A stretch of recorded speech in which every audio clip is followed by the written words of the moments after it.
The stars looked different from the observation deck of the U's Harmony as it approached Zentara Prime. Ambassador Helen Carter stood with her hands clasped behind her back, watching the alien world grow larger through the reinforced windows. The planet was beautiful in a way that Earth had never been, with swirling purple clouds and 3 silver moons hanging in the deep blue sky. "First time seeing an alien world, ma'am?" asked Gunnery Sergeant Jake Morrison from his position near the door. He kept his voice low and respectful, the way Marines were taught to speak to diplomats during formal missions. Helen turned and smiled at the Marine. Jake was exactly what Central Casting would order for a soldier: tall, broad-shouldered, with graying hair at his temples and eyes that never stopped moving. He had been her security chief for 3 years now, and she trusted him completely. "First time for any human," she replied. "Hard to believe we're really doing this." The Galactic Confederation had been watching humanity for 50 years before making contact. Their first message had been simple and direct. They wanted to meet the peaceful species that had managed to restore their dying planet and eliminate most diseases through cooperation rather than conquest. The message had surprised everyone in the State Department because humans had never thought of themselves as particularly peaceful. "The alien delegation is waiting in Conference Room Alpha," said Dr. Sam Collins as he approached them. Sam was the mission's cultural expert, a thin man with nervous energy who had spent the last 2 years learning everything possible about Confederation species. Chancellor Veltar arrived an hour ago with representatives from all 3 major species. Helen nodded and checked her appearance in the reflection of the window. Her diplomatic uniform was perfect, her silver hair was neat, and her expression showed the calm confidence that had made her one of humanity's most successful ambassadors. "How do I look, gentlemen? Like someone who can make history, Mom?" Jake said with the hint of a smile. The walk to Conference Room Alpha took 5 minutes through the ship's corridors. Helen had insisted on using a human vessel for the meeting rather than traveling to the alien capital. It was important that humanity appear strong and independent, not desperate for acceptance. The Harmony was humanity's newest diplomatic ship, designed to impress without seeming threatening. Conference Room Alpha had been specially modified for this meeting. The ceiling was higher than normal to accommodate the tall Zenthari. The lighting was adjusted for species with different visual ranges, and the air mixture had been carefully balanced to be breathable for everyone. 3 alien beings waited. At the far end of the long table, Chancellor Veltar was immediately recognizable from the briefing materials. He stood nearly 8 feet tall, with pale blue skin that seemed to glow softly in the room's light. His features were elegant and refined, with large eyes that held an intelligence that made Helen think of old philosophy professors. He wore flowing robes that seemed to shift color as he moved. To his right sat Vorthic's Science Minister Kethron, a being that looked like someone had crossed a human with an octopus and given the result 4 arms and skin covered in complex patterns that moved and changed. His multiple eyes focused on different parts of the room at once, and Helen noticed that he was taking notes with 2 hands while gesturing with the other 2. The third alien was Kalari Trade Minister Zendok, who looked almost human except for the tentacles that grew from his head like hair and skin that had a faint green tint. He was smaller than the others and moved with quick bird-like motions that suggested high energy and constant activity. "Ambassador Carter, Chancellor," Veltar said in accented but clear English, "it is an honor to meet the representative of humanity. Your species has impressed us greatly with your achievements in such a short time." Helen stepped forward and bowed slightly, the way her briefings had taught her. "Chancellor Veltar, the honor is ours. Humanity is grateful for this opportunity to join the galactic community."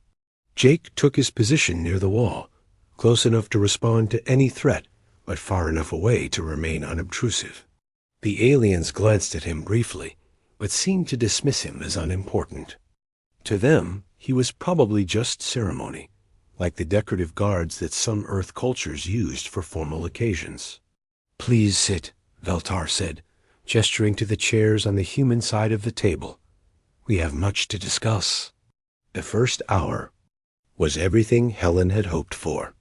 The aliens were genuinely interested in human culture and achievements. They asked detailed questions about how humanity had managed to reverse climate change, how the Global Health Initiative had eliminated malaria and cancer, and how the Peace Corps had helped end regional conflicts through education and economic development. "Your species fascinates us," Kethron said, his multiple eyes focusing on Helen, while his hands continued taking notes. "In our observations, most species require centuries to develop such cooperative behavior. Humanity achieved global cooperation in less than 100 years. We had good teachers," Helen replied diplomatically. "Human philosophy has always emphasized the importance of working together for the common good." Zendak leaned forward, his tentacles moving in what Helen's briefing materials said indicated excitement. "We have studied your literature and art, such beautiful expressions of harmony and understanding. Your poets write of love conquering hate. Your musicians create songs about peace and unity. Your artists paint images of different peoples living together." Helen felt a warm glow of pride. This was going even better than she had dared to hope. The aliens clearly saw humanity as a kindred spirit, a species that had chosen cooperation over conflict and art over aggression. "We believe humanity would be a valuable addition to the Confederation," Chancellor Veltar continued. "Your technological achievements, combined with your peaceful nature, could help us explore new sectors of the galaxy. There are regions where we have been hesitant to send expeditions because we lack the ... assertiveness." "That exploration sometimes requires assertiveness?" Helen asked carefully. "The ability to make difficult decisions under pressure," Veltar explained, "to take risks for the greater good, to stand firm in the face of the unknown. These are qualities that peaceful species sometimes struggle with, but humanity seems to have mastered the balance between caution and courage." Jake shifted slightly near the wall, and Helen caught the movement from the corner of her eye. She wondered what he was thinking about the alien's assessment of human nature, probably finding it amusing, given his 20 years of military experience. "We would be honored to contribute to Confederation exploration efforts," Helen said. "Humanity has always been curious about what lies beyond the next horizon." The meeting continued for another hour, covering trade agreements, cultural exchange programs, and the formal procedures for joining the Confederation. Everything was going perfectly. The aliens were welcoming, the terms were generous, and humanity was being offered a place among the stars that exceeded their wildest dreams. As the formal session ended, Chancellor Veltar stood and extended his hand in the human gesture he had obviously practiced. "Welcome to the galactic community, Ambassador Carter. I believe this is the beginning of a long and peaceful partnership." Helen shook his hand, marveling at how different it felt from a human hand, but how natural the gesture seemed. Behind her, she heard Jake moving into position to escort her back to her quarters. Silent and professional as always, neither she nor Jake had any idea that within 48 hours, everything would change and the aliens' perception of peaceful humanity would be shattered forever. The cultural exhibition hall on Zentara Prime was unlike anything Helen had ever seen. The massive dome stretched up into darkness, with floating platforms displaying the greatest achievements of each Confederation species. Holographic displays showed mathematical equations that governed faster-than-light travel, trade networks that connected thousands of worlds, and administrative systems that maintained peace across half the galaxy. Helen walked beside Chancellor Veltar through the exhibition, with Jake following at a respectful distance. The Marine kept his eyes moving constantly, a habit that Helen had learned to ignore over the years. To him, every new environment was a potential threat that needed to be assessed and understood. "This is our contribution to galactic civilization," Veltar said as they stopped before the Zenthari display. The hologram showed a complex web of communication lines connecting thousands of points of light. "Our administrative network processes over 1 billion diplomatic communications each day, ensuring that conflicts are resolved through dialogue rather than force." "How long has the Confederation been at peace?" Helen asked, genuinely curious. 2,047 years, Veltar replied with obvious pride. "The last military action was a border dispute between the Kalari and a species that chose not to join us. It was resolved through economic incentives rather than violence." They moved to the Vorthic display, where Kethran was explaining his species contributions to a group of visiting dignitaries from other worlds. His forearms gestured at equations that seemed to dance in the air above them. "The mathematics of space-time manipulation," Kethran said, his multiple eyes focusing on different members of his audience. "Our theoretical work has made galactic travel possible for all species, regardless of their technological starting point." The Kalari display showed trade routes that looked like glowing rivers flowing between stars. Zendok stood beside it, his tentacles moving in patterns that Helen's briefing materials said indicated satisfaction. "Commerce connects us all," Zendok explained to another group of visitors. "When species depend on each other for goods and services, war becomes economically impossible. Trade makes peace profitable." Helen felt a deep sense of admiration for what these species had accomplished. They had created a truly peaceful civilization based on cooperation, science, and mutual benefit. It was everything humanity aspired to become. "And now," Veltar said, gesturing toward an empty platform, "we would like to see humanity's contribution to galactic civilization." Helen stepped onto the platform and activated the human display. Holographic images appeared showing Earth's restored ecosystems, cities powered by clean energy, and medical facilities where diseases that had once killed millions were now just historical curiosities. "This is our global health initiative," Helen began, indicating a rotating image of Earth. "In the last 50 years, we eliminated malaria, cancer, and heart disease through international cooperation and shared research." The alien audience murmured with appreciation. Several species had similar medical achievements, but the speed of human progress impressed them. "Our climate restoration project," Helen continued as the display shifted to show green forests and clean oceans, "brought our planet back from the edge of environmental collapse. We learned to work with nature rather than against it." The final images showed human art, music, and literature, paintings that celebrated diversity, songs that promoted understanding between cultures, and books that explored themes of cooperation and peace. "Your species has achieved remarkable harmony," Veltar said as the applause died down. "This confirms our assessment that humanity is naturally inclined toward peaceful cooperation."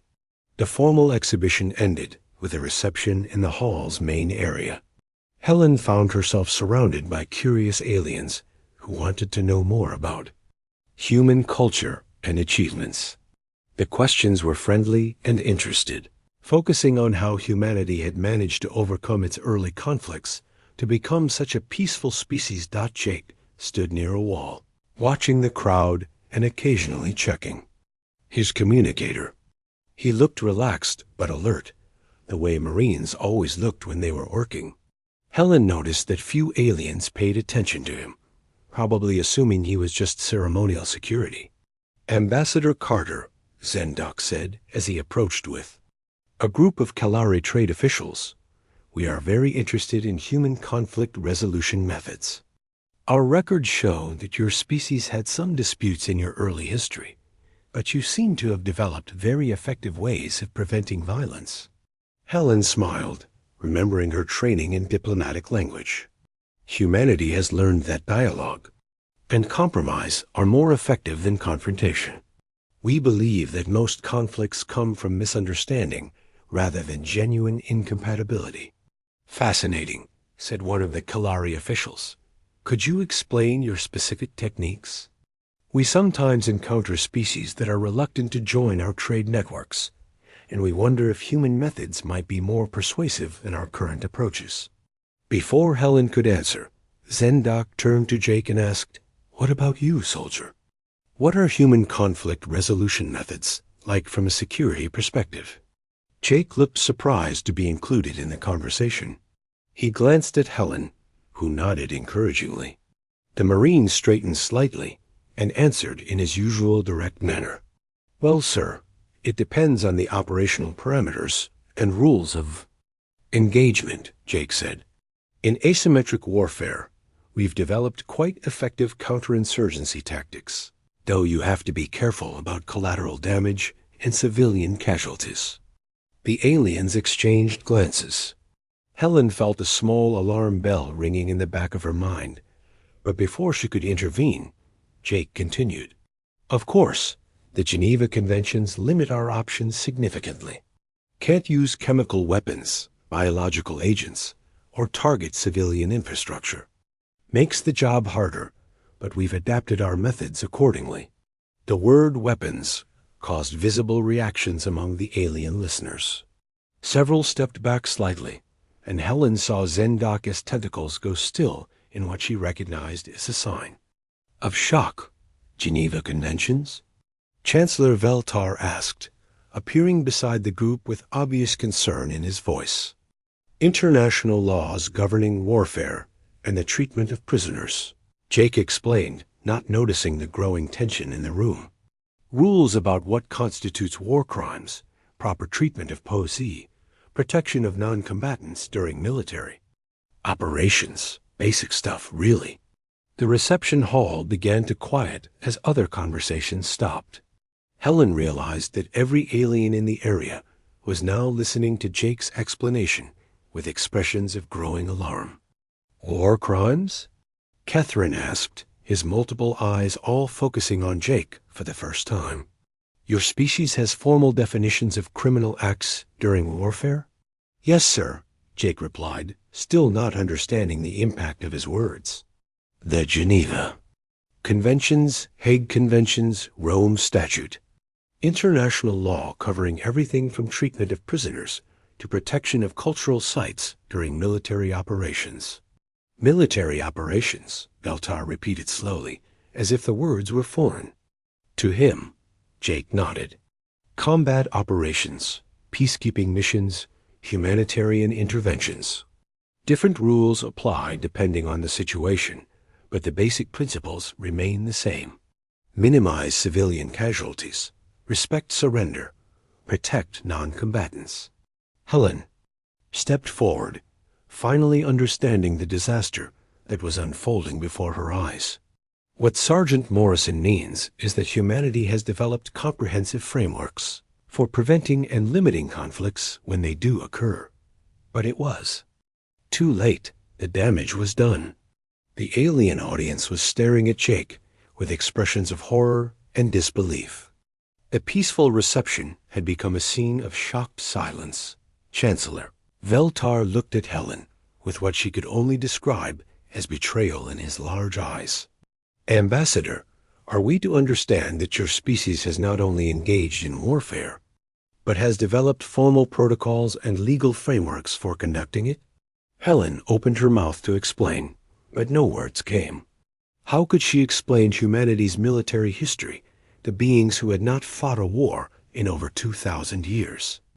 How could she make them understand that rules for war were actually evidence of civilization rather than barbarism?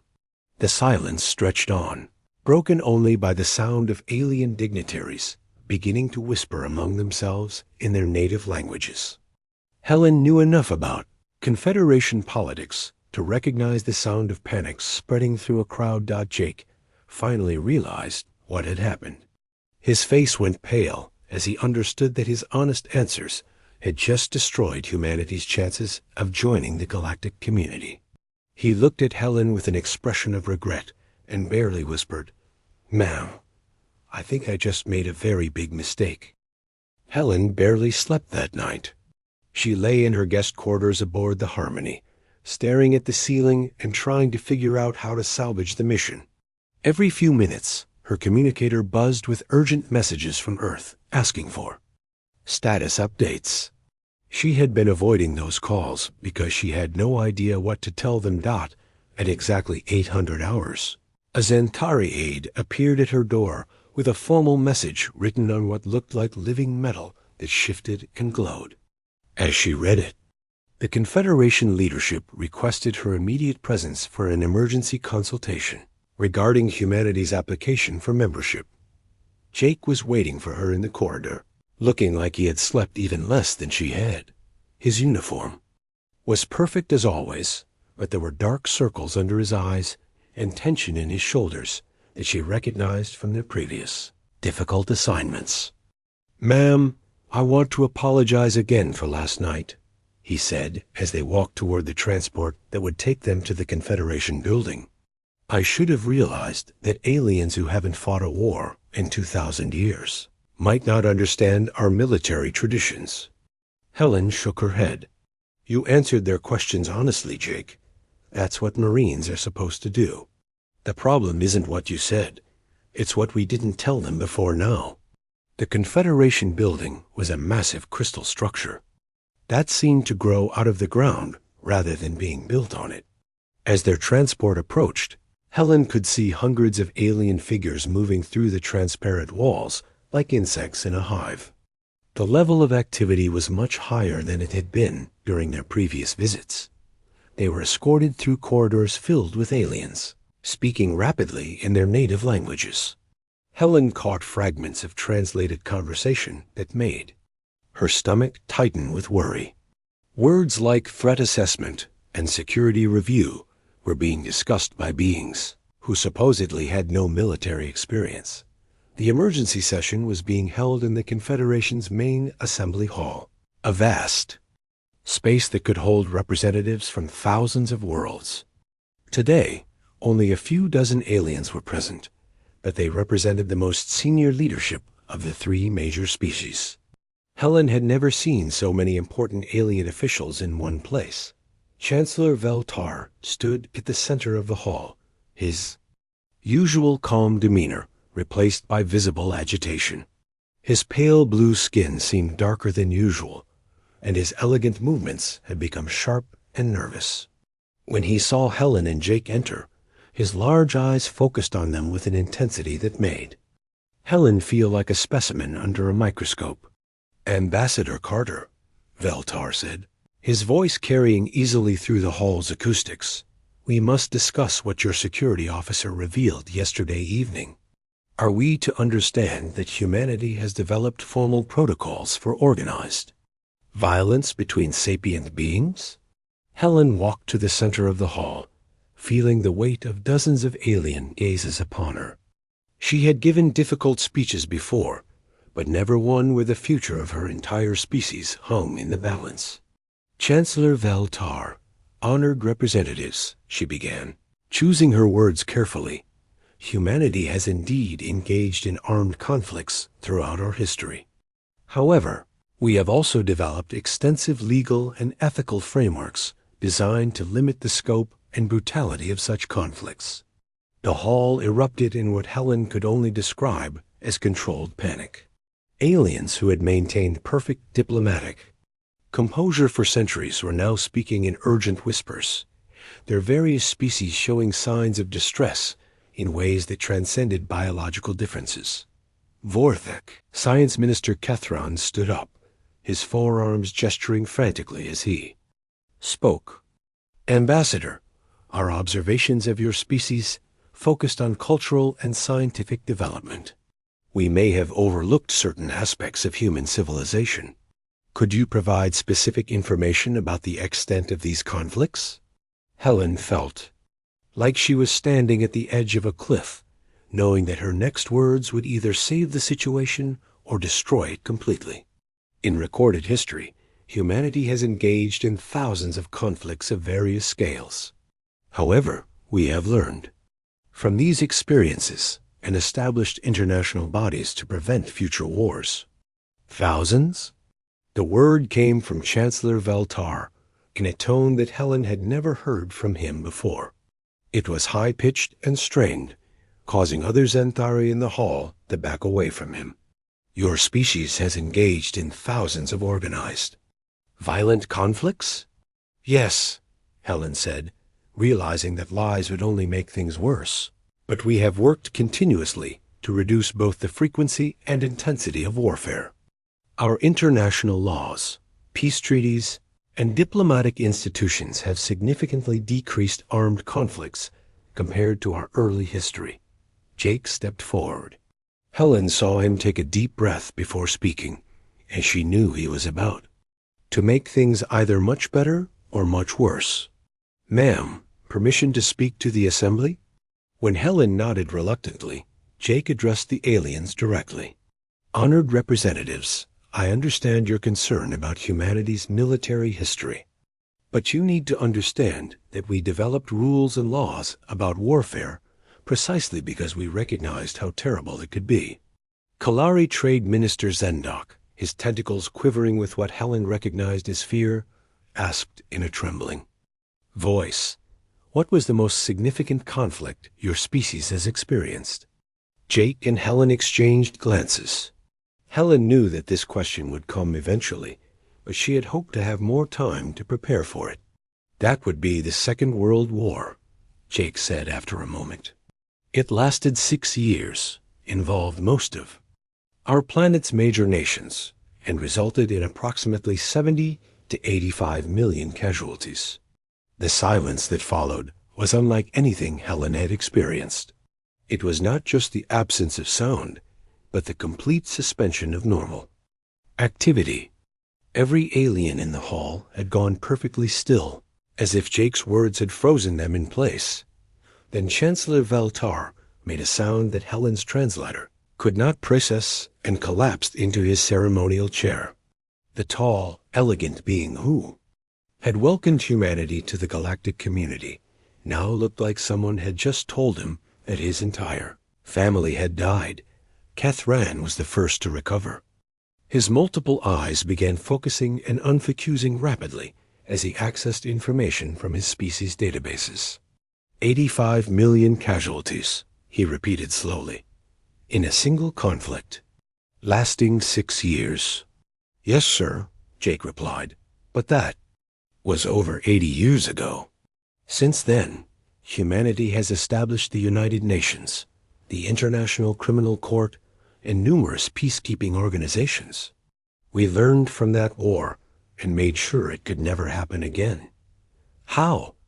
The question came from Zendok, who was now gripping the edge of his chair with all his tentacles.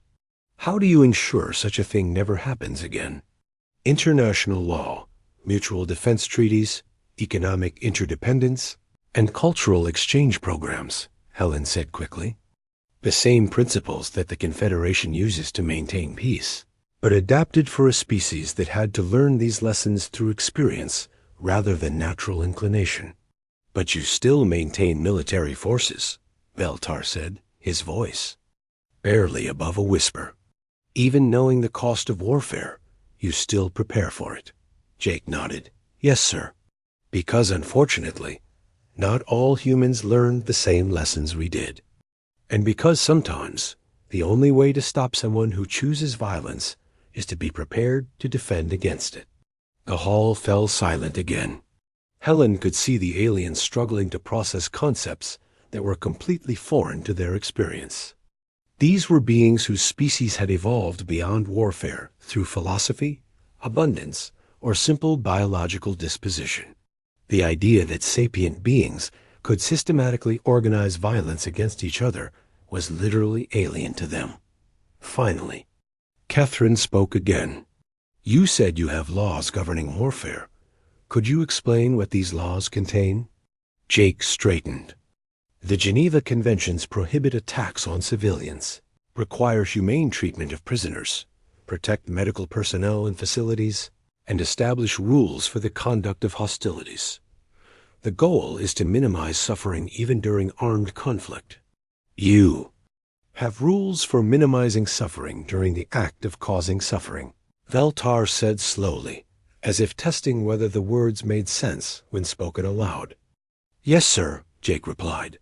Because if conflict cannot be avoided, it should at least be conducted with as much humanity as possible.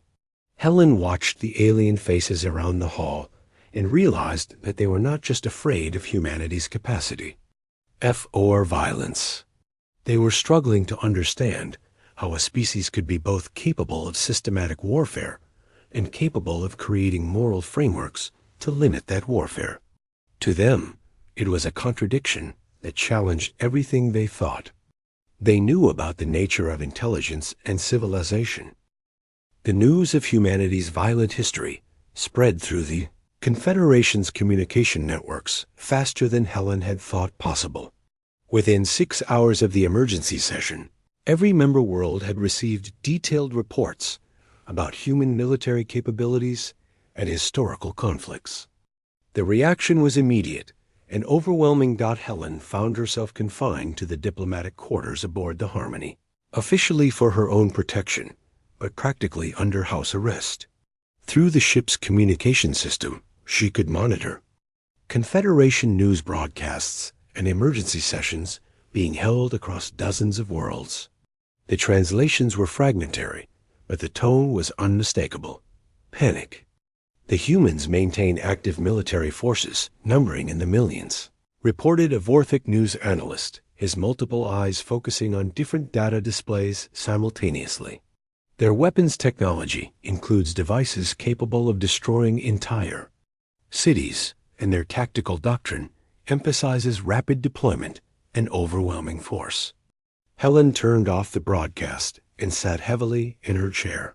The aliens had clearly been conducting their own research into human military capabilities, and what they were finding terrified them.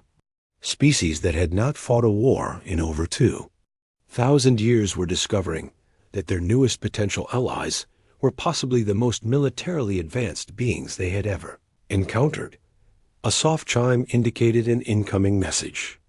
Helen activated the communication panel and saw Dr. Sam Collins' worried face appear on the screen. Helen, are you watching the news feeds? Sam asked without preamble. They're calling emergency sessions on every major world. The Kalari have suspended all trade negotiations with human space, and the Vorthic Science Council is demanding a complete review of our technology transfers. How bad is it, Sam? Helen asked, though she already knew the answer. Bad, Sam replied. They're treating us like a potential invasion force, rather than a diplomatic mission. I've been monitoring their military communications, and Helen, they're mobilizing their patrol fleets. Mobilizing for what? They don't even have real military forces. That's what makes this so dangerous, Sam said, his voice tight with worry.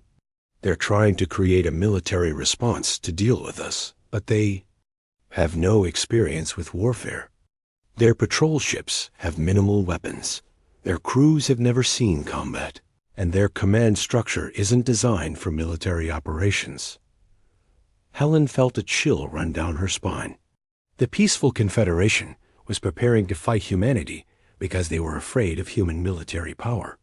The irony was not lost on her that the first war in over 2,000 years might be started by beings who were trying to prevent war. Meanwhile, Jake was experiencing his own version of hell in a different part of the station. What had started as a polite interview had become an intensive interrogation by Confederation security officers who had no idea how to question a professional soldier. The lead interrogator was a nervous Xanthari named Telion, who clearly had never encountered anyone like Jake before. His questions revealed a complete lack of understanding about military concepts that Jake considered basic knowledge. You mentioned special forces in your earlier statements, Telion said, reading from notes that his hands were shaking too much to hold steady. What makes these forces special compared to regular military personnel? Advanced training in unconventional warfare, counterterrorism, deep reconnaissance, and direct action missions, Jake replied honestly. They're selected from the best soldiers and trained to operate independently behind enemy lines. Behind enemy lines? Talion's translator struggled with the concept. In hostile territory, sir. Areas controlled by opposing forces where regular military units cannot operate effectively. And what do they do in these hostile territories? Jake paused, realizing that his honest answers were only making things worse. But lying to these beings seemed wrong, especially when they were clearly terrified and confused rather than hostile. Intelligence gathering, sabotage of enemy infrastructure, disruption of command and control systems, and elimination of high-value targets, he said carefully. Elimination, Talion repeated, his pale blue skin becoming even paler. You mean assassination? Yes, sir. Precision strikes to remove key enemy personnel, while minimizing collateral damage to civilians and infrastructure. The interrogation room emptied as the alien security officers fled to report this latest revelation. Jake sat alone for nearly an hour before they returned with reinforcements and even more frightened expressions. The situation reached its breaking point when Admiral Lisa Hayes, commander of humanity's deep space exploration fleet, received emergency communications from multiple sources. The first came from Ambassador Carter's increasingly desperate diplomatic channels. The second came from Confederation military forces that were massing at the edge of human space. Lisa stood on the bridge of her flagship, the U.E.'s Defiance, studying tactical displays that showed alien vessels moving into defensive positions along the border. The ships were clearly not designed for combat, but there were a lot of them, and their crews were probably scared enough to do something stupid. Admiral, said her communications officer, Lieutenant Commander Pete Rogers, we're receiving multiple hails from the Confederation fleet.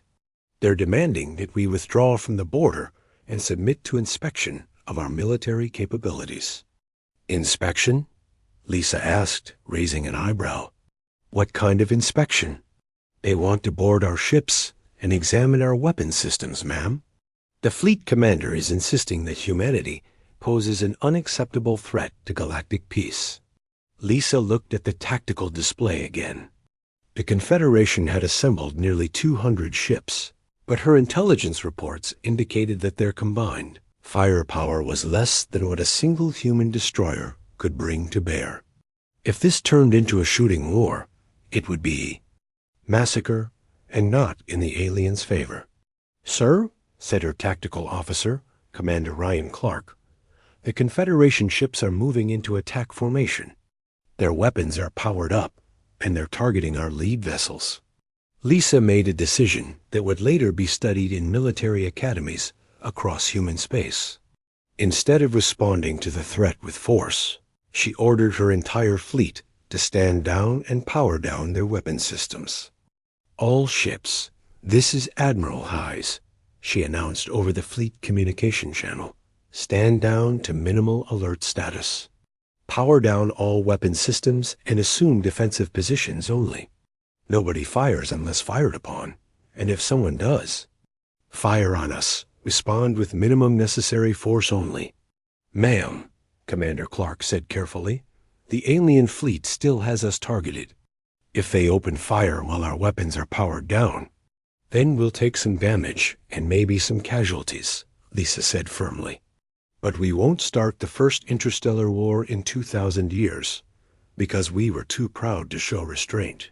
Back on Zentara Prime, the crisis was reaching its peak. Chancellor Valtar had called an emergency session of the full Confederation Council, something that had not happened since the organization's founding. Representatives from hundreds of worlds were participating remotely, their faces showing the same mixture of fear and confusion that had gripped the leadership. The humans maintain over 50 million active military personnel, reported a Kelari intelligence analyst. Their weapons technology includes nuclear weapons, biological, warfare capabilities, and something called orbital bombardment platforms. Orbital bombardment, Veltar repeated slowly. They can attack planets from space. Yes, Chancellor. And according to our analysis of their historical records, they have actually used these weapons against their own species during previous conflicts. The council chamber erupted in what could only be described as controlled chaos.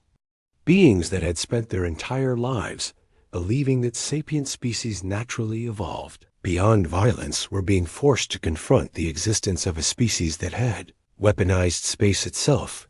Jake finally understood the depth of the aliens. Fear when Tellion broke down during the interrogation and admitted what the Confederation leadership was really afraid of. You have to understand, Tellion said, his voice shaking. Our species have never encountered beings like you. We thought intelligence naturally led to peace. We believed that any species capable of interstellar travel would have evolved beyond warfare. Most species probably do, Jake said gently, his military bearing softening as he realized he was speaking to beings who had never known war. Humans are probably the exception rather than the rule. But that's what terrifies us, Tellion continued. If you can develop such advanced technology while maintaining such capacity for violence, what's to stop you from doing to us what you've done to each other throughout your history? Jake was quiet for a long moment, finally understanding the real problem. The aliens weren't just afraid of human military capability. They were afraid that humanity represented something they had never imagined, a species that could be both highly intelligent and systematically violent. Sir, Jake said carefully, has it occurred to you that the fact we have rules about warfare might actually be a good thing? That maybe a species that can create laws to govern violence is less dangerous than one that simply lacks the capacity. For it, Tellion stared at him with wide eyes, as if Jake had just suggested something that challenged everything he believed about the nature of civilization itself. Admiral Lisa Hayes stood on the bridge of her flagship as it approached the Confederation fleet. She had made a decision that went against every tactical manual ever written. She was going to meet with aliens who considered her species a threat, while completely unarmed and accompanied by only a small diplomatic crew. Admiral, the Confederation commander is requesting permission to board, Lieutenant Commander Pete Rogers reported from his communication station. He wants to speak with you directly. Grant permission, Lisa said calmly. And Pete, make sure. Our entire crew knows that we treat these aliens with complete respect. They're scared, not hostile. Commander Ryan Clark looked up from his tactical display with concern. Ma'am, intelligence reports suggest that Confederation species view any show of military capability as evidence of aggressive intent. Should we power down our defensive systems as well? Already done, Lisa replied. I want these beings to see that humans can choose restraint, even when we have the advantage. The Confederation commander who beamed aboard was unlike anything Lisa had expected. Fleet Commander Zalron was a Kalari who looked like he had not slept in days. His tentacles moved in nervous patterns, and his green-tinged skin had a pale quality that suggested he was operating under extreme stress. Admiral Hayes, Zalron said in heavily accented English, I must inform you that the Confederation Council has voted to classify humanity as a potential threat to galactic security. Your fleet is ordered to withdraw from this sector immediately. Lisa studied the alien commander for a moment before responding. Commander Zalron, may I ask you a personal question? The Kalari's tentacles stilled in what Lisa recognized as a surprise. I suppose so. How many wars has your species fought? Wars? Zalron looked confused. The Kalari have never engaged in warfare. We are a peaceful trading species. And how many soldiers have you commanded in combat situations? None. The concept of soldiers was unknown to us until we learned about humanity 3 days ago. Lisa nodded slowly. Then you're not really qualified to assess whether humans are a military threat, are you? You're making decisions about warfare based on fear rather than experience. Zalron's tentacles began moving rapidly, which Lisa's briefing materials had told her indicated agitation. Your species has killed millions of your own kind in organized conflicts. How can we not see you as dangerous? Because, Lisa said gently, you're focusing on our capacity for violence instead of our capacity for restraint. Let me ask you something else. If humanity wanted to conquer the Confederation, would we have sent a single ambassador with minimal security? Would we have answered your questions honestly about our military capabilities? Would I be here now, unarmed, talking to you instead of demanding your surrender? The question seemed to catch Zalron off guard. His tentacles went completely still as he considered Lisa's words. Meanwhile, back on Zentara Prime, Jake was finally making progress with his interrogator. Telyon had stopped asking about human military capabilities and started asking about military philosophy. You said that your military academies teach about war crimes, Telyon said, his pale blue skin showing signs of fatigue. Why would you teach soldiers about illegal acts? To prevent them, Jake replied patiently. Every human military officer learns about the Nuremberg trials, the Geneva Conventions, and the laws of armed conflict. We study these things not so we can break the rules, but so we understand why the rules exist. But why have rules for something you consider evil? Jake thought carefully before answering. Because recognizing that something is evil and eliminating it completely are two different things. Humans learned that we couldn't eliminate warfare entirely, but we could make it less terrible when it happened. Less terrible, Telyon repeated slowly. You made violence more humane. Yes, sir. We created international courts to punish war criminals, treaties to protect civilians, and codes of conduct to limit unnecessary suffering. The goal was to preserve our humanity even in the worst circumstances. Telyon was quiet for a long moment. Your species developed moral frameworks to govern immoral acts. That's one way to look at it, Jake agreed. Another way is that we developed wisdom to govern our darker impulses. On her flagship, Admiral Lisa was continuing her conversation with Commander Zalron, but now other Confederation officers had joined them via holographic link. Chancellor Veltar appeared in the ship's conference room looking haggard but more composed than he had during the emergency session. Admiral Hayes, Veltar said, we have been reviewing human military doctrine and capabilities. Your species possesses weapons that could destroy our entire civilization. Yes, Lisa said simply, we do. And yet you came here unarmed to talk with us. Yes. Why? Lisa leaned forward in her chair. Chancellor, let me tell you about the strongest warrior in human military tradition. His name was Sun Tzu, and he lived over 2,000 years ago.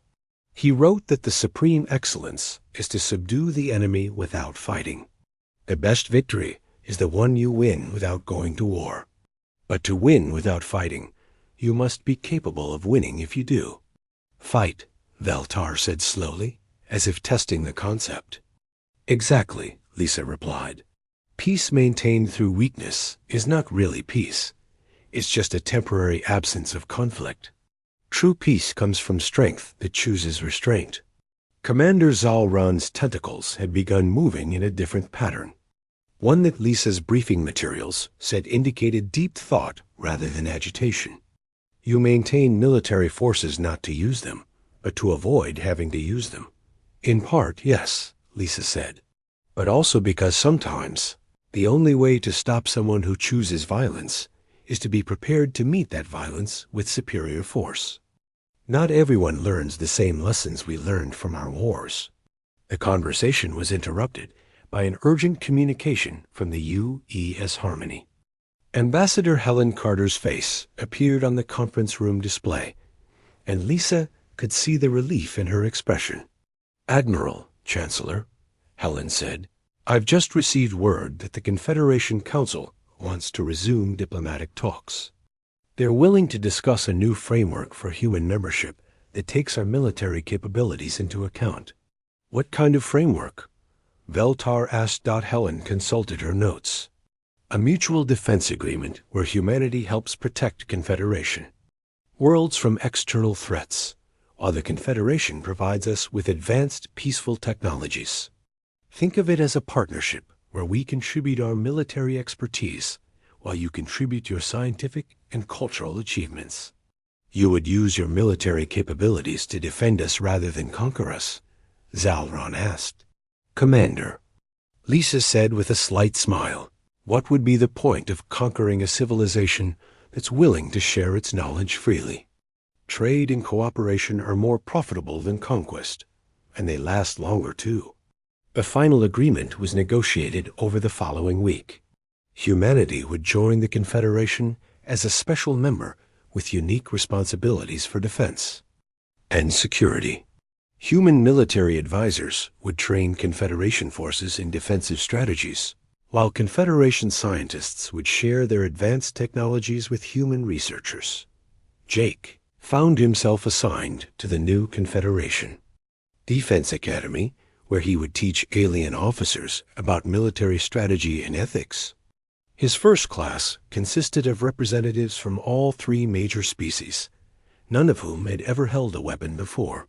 The first rule of military service, Jake told his nervous students, is that your job is to make war so terrible and costly that nobody wants to fight one. The second rule is that if someone does want to fight anyway, you end it quickly and decisively while causing the minimum harm necessary to achieve victory. A young Vorthic officer raised one of his four hands. Instructor Morrison, how do you balance being prepared for violence while maintaining peaceful intentions? Jake smiled. Same way you balance being prepared for fire while hoping your house never burns down. You study fire, you understand how it works, you train to fight it, and you keep your equipment ready. But you never want to use any of that knowledge if you can avoid it. Chancellor Veltar attended the first graduation ceremony at the Defense Academy 6 months later. As he watched human and alien officers standing together, he turned to Ambassador Carter and said, "Perhaps we were wrong to fear your capacity for war. Perhaps we should have admired your capacity for restraint." Helen smiled as she watched Jake pin insignia on the uniform of a Zenthari officer who had just completed the advanced course in peacekeeping operations. The strongest warriors, Chancellor, are those who understand that true victory comes from never having to prove how strong you are. The ceremony ended with Jake addressing the mixed class of human and alien graduates. You are not warriors because you can fight, he told them. You are warriors because you can choose not to fight. You are peacekeepers because you understand that peace maintained through strength is the only peace that lasts. As the new officers dispersed to their assignments across Confederation space, Jake reflected on how much had changed since that first disastrous evening at the cultural exhibition. The aliens no longer saw humanity as a peaceful species that had somehow avoided war. Instead, they saw them as a warrior species that had learned to love peace more than victory.